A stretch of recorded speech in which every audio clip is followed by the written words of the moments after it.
পুলিশকে রাজনৈতিক প্রভাব মুক্ত করে একটি দল নিরপেক্ষ সংস্থায় উন্নীত করতে কাজ করে যাচ্ছে পুলিশ সংস্কার কমিশন। আর সরকারের এই মহৎ উদ্যোগের সাথে পুলিশের সবাই একাত্মতা প্রকাশ করেছে বলে জানিয়েছেন আইজিপি বাহারুল আলম।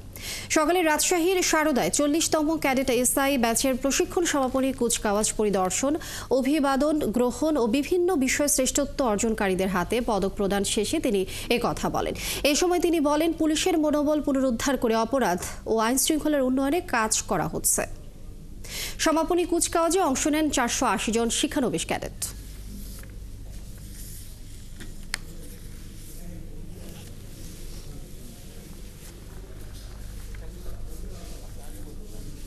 বিগত ফ্যাসিবাদী সরকারের আমলে ভেঙে পড়া রাষ্ট্র কাঠামোকে পুনর্নির্মাণ করে একটি বৈষম্যহীন ও গণতান্ত্রিক রাষ্ট্র প্রতিষ্ঠিত হবে, এই প্রত্যাশা সমগ্র জাতি।